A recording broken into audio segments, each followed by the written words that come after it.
activity, something not a big deal if you really understand what involved. Okay, uh, if you really uh, do some movement in the morning, and then you walk in the afternoon, and when you come home you do that again, right? That kind of thing is easy to do, but basically listen to the talk. Mindful movement, what does it mean? Mindful movement is you are going to be aware of the whatever is happening in your body, your sensations, and also your breath. If you can align these two and then just do some movement, it could be walking, it could be light dancing, it could be yoga, my favorite, or it could be tai chi. Any of these gentle movements are very good, provided you stretch and you focus on your breath and you focus on the sensations that you feel in your body, right? So that is how this mindful movement is built, and basically get you off the sedentary activity. It can grow on you. See, that is the danger with the sedentary activities. It can grow on you, and it can make you really accumulate what in you call tamas energy, which is the lazy, um, you know inertia, and make you much more dull. That kind of energy is promoted if you are sedentary, right? That's why this mindful movement is so important. What happens is, generally we get up and we have slept on the soft cushions, and that itself is not good. If you can um, really sleep on a firm bed, that would be easy. Then get up and stretch your body in all, bend forward, bend backward, bend sideward, and also stretch as much as possible in all joints. While you are stretching, focus on your breathing and focus on the responses your body is eliciting and displaying to you. Okay, then you will be very mindful of that movement, and you will have clarity of thought. And then when you go to work, you'll be already energized, focused, and grounded. Okay, this used to be normal, because imagine cowboys, or imagine Indians, or here the native Indians, or in ancient cultures like India, other places, they were walking all the time, right? And they were not taking any conveyance, and they had to climb hills and walk through the forest, yeah, swim through the rivers, and they were very close to the nature, right? And all that is gone now. A lot of cultures have grown up. You take Indian society now, many of them are sedentary, many of them have adopted the Western culture, and thinking that they're really good in a good life when they are entertaining themselves, sitting down, not moving, and all that. Okay, and that's not really good for the bodies that we know about it. So all you have to do is, can I have a mindful movement on a daily basis? Simple formula for me is, in the morning wellness club, right? All the people who participate in that, they will have this mindful movement in various ways, where you are aware of yourself in the present and also the breath. Then afternoon, if you go to work or somewhere, just take a walk around the block, or if you have something close by, go to a garden, go to a forest, whatever was preserves we used to have in Chicago, right? You can go something like that, or just walk on the blocks. If weather permits, walk a couple of blocks and come back. And then in the evening, when you come back again, you can have a light dance, or some movement that you enjoy, or you take a visiting some good place that you have around, and then go and walk there, climb the stairs, things like that. And this is good enough for most people. You may have an exercise like an intense exercise in the gym, in the yoga studio, and whatever. That's all fine.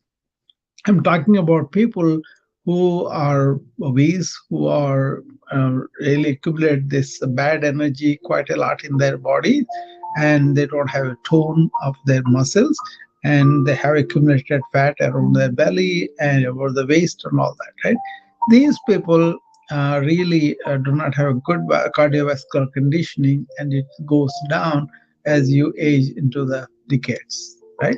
That's why have this awareness of need for movement and what can happen if you are not moving, you are sitting down, if you are really making the body sit down and mind run with entertainment and all that. If you do it for so many hours together thinking that's a good life, I think you are mistaken. You're going to pay for it with the physical uh, you know uh, uh, physical fitness is lost because you are sitting on all the time, right? So this tip I'm talking about, this wellness tip, is very known to for everybody, but many people, I doubt whether they are aware of this kind of bad energy is accumulating in the muscles, and the muscles losing their tone, accumulating fat, and then the more you have that, you have what's called insulin resistance, and that's why your diabetes may not be controlled very well because you develop insulin resistance, and then even if you take insulin, it may requiring more dose of the insulin as you go on. So there are real problems where if you become sedentary, if you don't really pay attention to your fitness level, you let body really get into this fat accumulation, and that's not good. Okay, so this it could be IT professionals, and what they do, IT professionals, they kind of had to work on the laptop.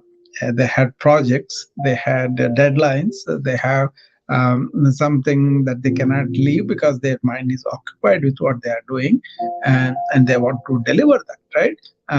But then suppose you make them use a desk that keeps up, and then he's sitting and not he's not sitting, he's standing now, he's standing and doing the computer work.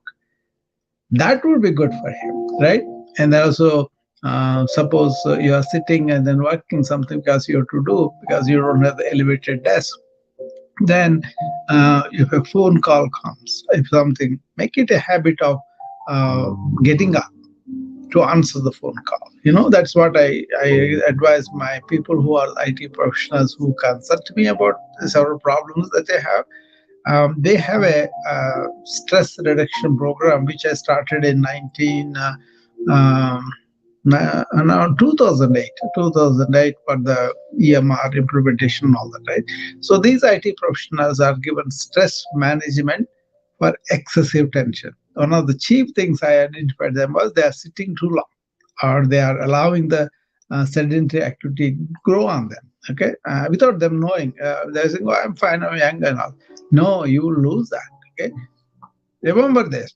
If you exercise, if you allow the body to move quite a lot while you are young, you are kind of protected when you are old, right? But if people come, I cannot give them immediately intense aerobic activity. You have to train them, get to lead them into something like that. So you start by saying them just to walk, you know, and then if you can carry your weight, go up the stairs, or you can do gentle exercise like a light dance, or yoga exercises, or Tai Chi. With yoga, though, you can customize for the age, for the small baby to old age, or gender, for the women separately, men separately, and you can customize according to the physical build. Right? So you don't want to give them very difficult asanas right in the beginning, but there are so many stages in each asana too. I have the advantage of being a physician and a yoga person. So I really know what is the benefit of each yoga. and what is the intensity of each yoga, what has its effect on internal organs, not just the body, limbs and just muscles, and that's it there, but it has got a lot more effect on your inner organs, and that's why metabolically you improve quite a lot, right? So keep that in mind. And this concept of biological energy of three types, right? Tamas, Rajas, and Sattvic. Tamas is really needed when you really want to go to sleep, you want to wind down, and all that. But other places, it has no place, right? That is what is happening in the modern lifestyle, where we kind of sit down and entertain ourselves and really laid back. If you are very tired, you laid back, that's okay. But then just deliberately doing every day because we are doing desk work, that is the problem. That is a health problem that we identified. So sedentary movement, sedentary lifestyle is not good. Even back support chairs, if you have them, and if you keep your spine straight and sit down, that has got its own good effects on your organs, especially after you have a meal. Sit down with your back erect. In yoga, there is a what's called diamond pose, Vajrasana. That's where you sit on your feet, laying down. So that's a different asana, but that's very good for digestion. So these energies, the tamas is the lazy energy, and rajas is the one which makes you run, run, run faster in the mind, faster in the body, and all that. That is good when you are really focused and you are doing work and all that. But afterwards, you want to come back to restful energy and all that. But the combination of these two is the sattvic energy that is good for keeping the mind in order, focused, and not really going all over, right? There are a lot of things that you could do for sattvic, okay? But basically, remember this: modern culture breeds sedentary activity in so many ways, in so many people, right? Many people come to exercise only after they're diagnosed, maybe they have a diabetes, or they have a high cholesterol, or they have a heart attack, or heart problems, or heart failure, so many things, right? Or they have no activity. People are okay when they are in an athletic activity and they are taking up basketball, badminton, some game that they have. They at least they will go and play the game and move the body. That's excellent thing. I think you should not just watch the games. You can watch it once in a while, but you should be moving yourself, playing yourself. You should be the commonsensical thing. But body and mind, they get conditioned by how you expose them. So even if you are willful about moving the body, if you allow the body to gain these bad habits for a long time, and then you say, I'm going to exercise, it is going to revolt. You got to learn how to train it. Small goals, realize, and then extend the goals. That's the way body and mind both need training. So, the current lifestyle of maybe while you are in the college, while you may be playing some game, but then there you gave up and you make a desk job, and then you are allowing yourself to be more sedentary. That's what I'm talking about. Don't fall for that. Okay, take that into your charge. Make sure that you are moving, and moving mindfully. That means you are aware of what is happening within your body, and also you are aware of the breathing.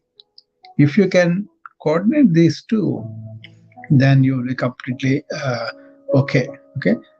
So that's a tip I have for today. It's not something not known to people, but they may not know about these biological energies I'm talking about. So what happens is, after you train yourself a certain time and you are aware of the energies in your body and the breath is coordinated, then you know where the stiffness is happening, where the muscle pulls are happening, what is your capacity to exercise, Can you walk briskly on a treadmill? And what is the optimal exercise that you should get, and all that. Okay. Generally, if you move 30 minutes a day at a higher heart rate, uh, 5 days a week, 150 minutes is what we recommend as the aerobic activity. Okay, you can just get on treadmill, walk slowly for the first few minutes, and then allow the body, maybe first 5 minutes you want to warm up, right? And then you increase the maximum speed that you could do, and then maintain that speed at least for 20 minutes. Okay, and then after that last 5 minutes again cool down. That's all.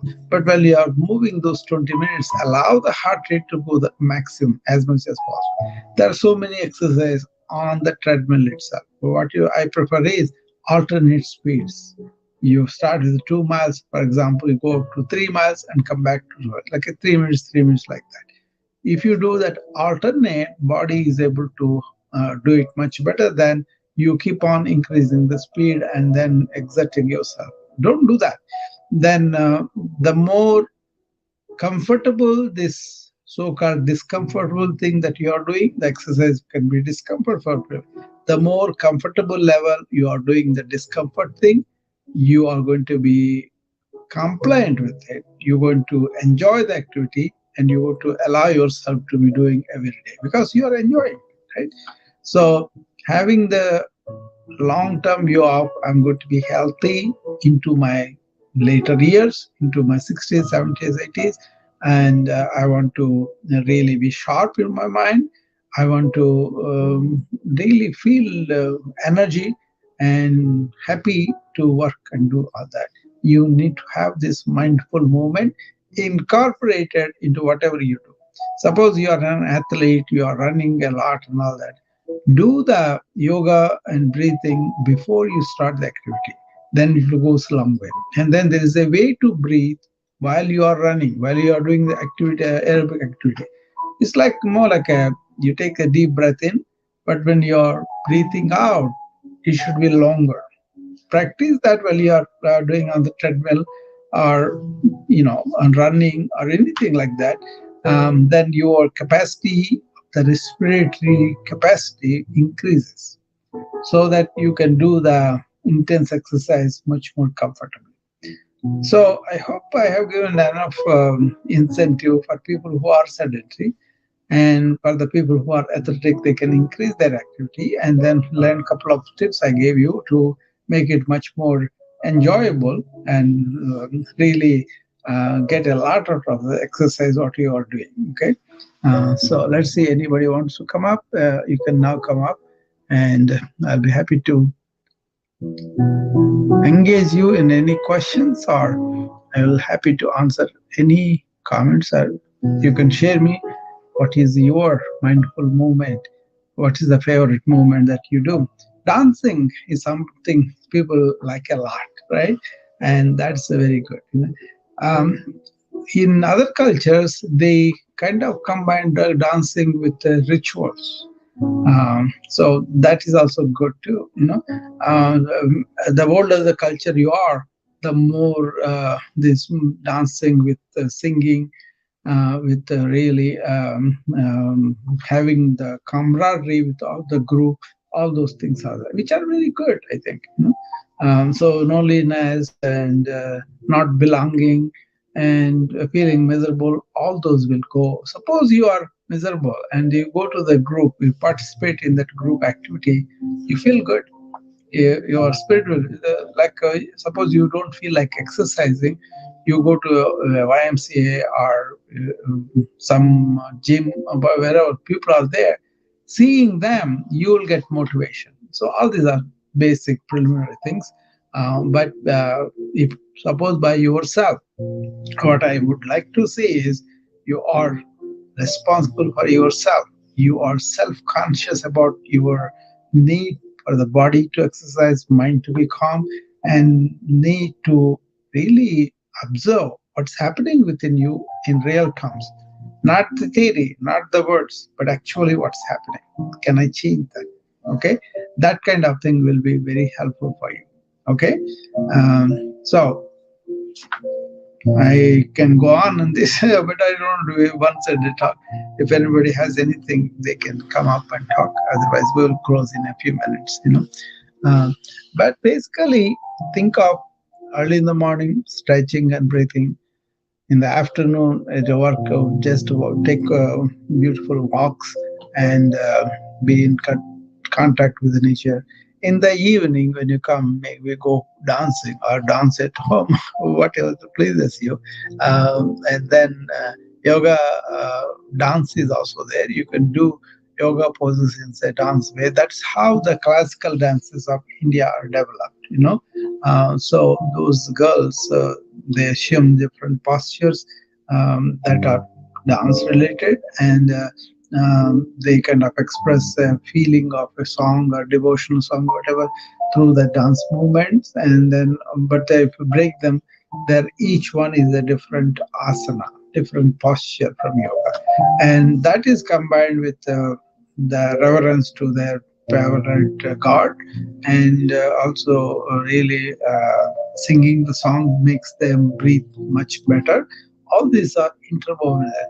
And then those kind of things are still practiced by many people, but they may not know these intricacies of the health and heart. Because somebody who wanted to look in that perspective, I look at them like that way.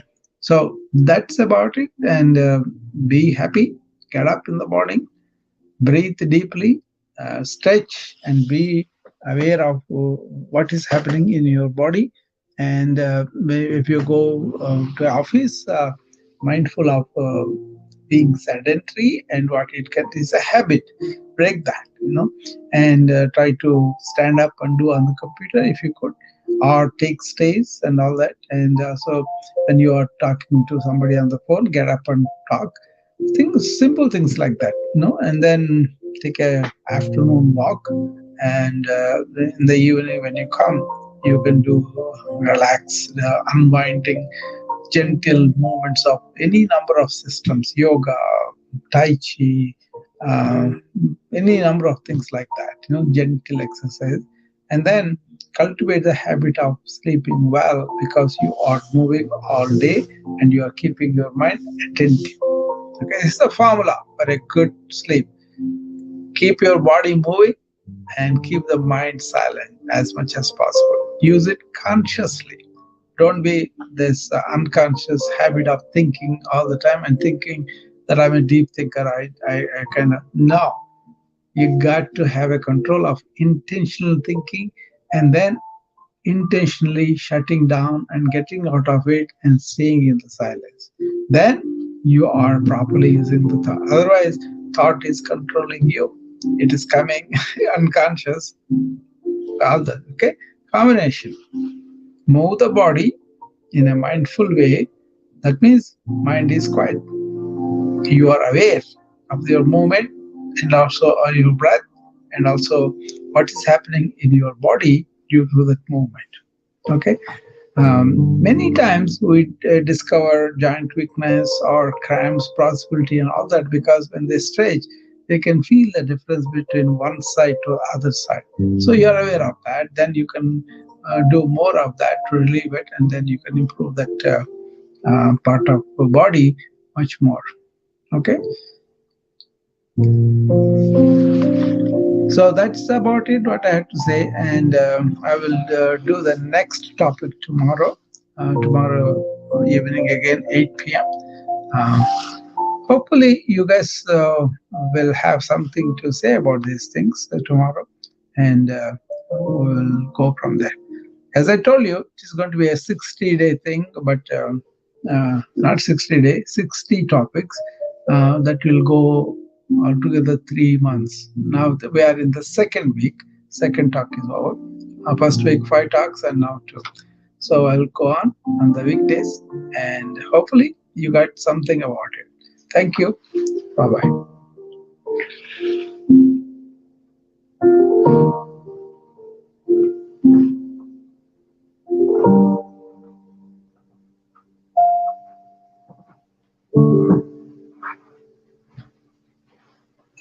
أبدا.